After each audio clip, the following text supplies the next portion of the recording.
प्रिय साथियों, नमस्कार। आज हम दया की उस अमृत धारा में स्नान करने आए हैं जो न केवल हृदय को पवित्र करती है बल्कि संसार को भी स्वर्ग बना देती है।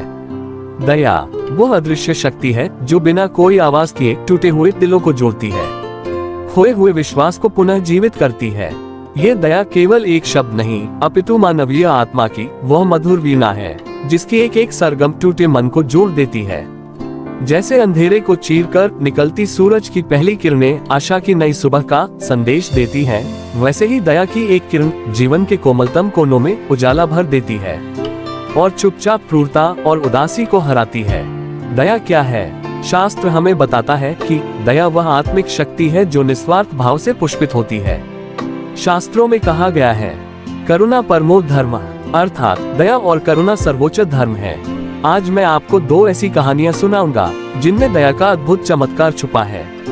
पहली कथा हमें सिखाएगी कि विपत्ति में भी दया का दीप बुझाना नहीं चाहिए, और दूसरी कथा हमें वेद पुराणों से एक अमूल्य सीख देने वाली है।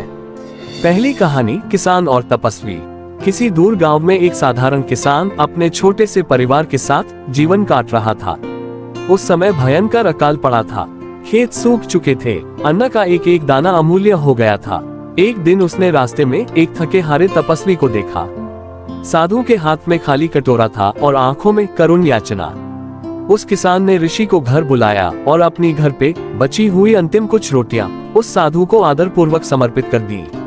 साधु खुश हुआ और साधु ने आशीर्वाद देते हुए कहा, तेरी दया अमृत बनकर लौटेगी। अगले ही दिन गांव के सूखे कुएं से जल फूटने लगा, खेतों में हरियाली लौट आए।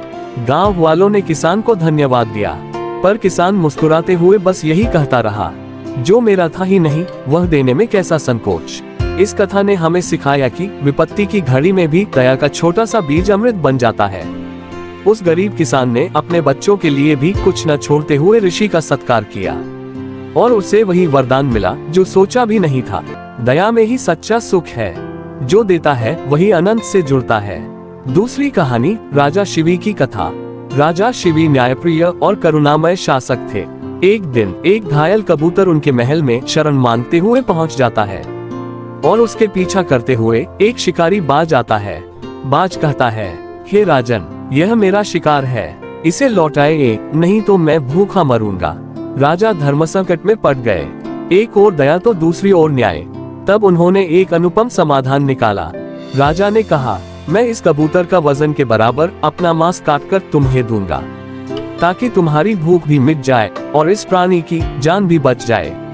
झटपट उन्होंने तराजू मंगाए और कबूतर को एक पलड़े पर रखा, फिर स्वयं अपने शरीर का मांस काट काट कर दूसरे पलड़े में डालते रहे। पर चमत्कार देखिए, कबूतर का भार कम ही नहीं हुआ। आखिरकार राजा स्वयं पूरे तराजू पर बैठ गए और बोले, जब तक मेरे राज्य में किसी भी जीव को पीड़ा है तो मेरा जीवन व्यर्थ है।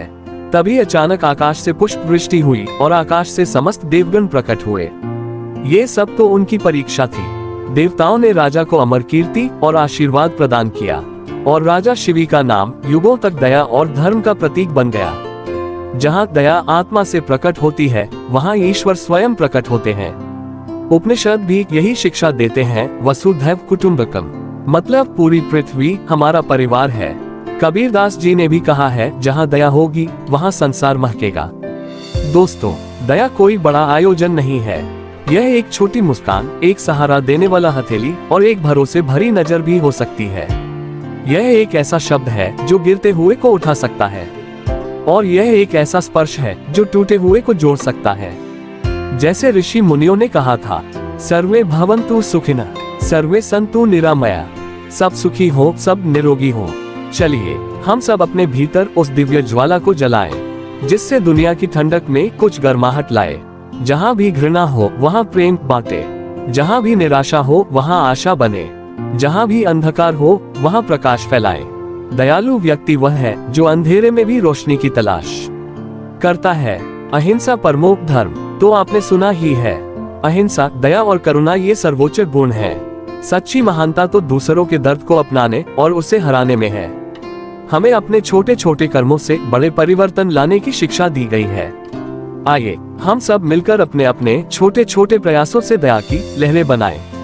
अपने परिवार और समाज में देखें और एक भूखे को भोजन दें, एक वृद्धा के लिए अपनी सीट छोड़ें, हर पल निस्वार्थ भाव से सेवा करें। किसी की मदद करने से नहीं डरे, क्योंकि हम कभी नहीं जानते हमारा छोटा सा कृत्य किसी के लिए वरदान भी बन सकता है। तो अंत में, दया और प्रेम की जो ज्योति हमने इस वीडियो में जलाई है, उसका प्रकाश जीवन भर अंधेरे मिटाने में कामयाब रहेगा। और मुझे विश्वास है कि यही दया का भाव आपके हृदयों को उज्जवल बनाए रखेगा। आइए हम सब मिलकर यह प्रण लें कि एक दूसरे के जीवन में हमेशा दया के दीप जलाएंगे। तो दोस्तों, आज की वीडियो आप सभी को कैसी लगी? अच्छी लगी तो लाइक और शेयर करें और ऐसे ही प्रेरणादायी वीडियो देखने के लिए हमारे चैनल को सब्सक्राइब भी करें। धन्यवाद।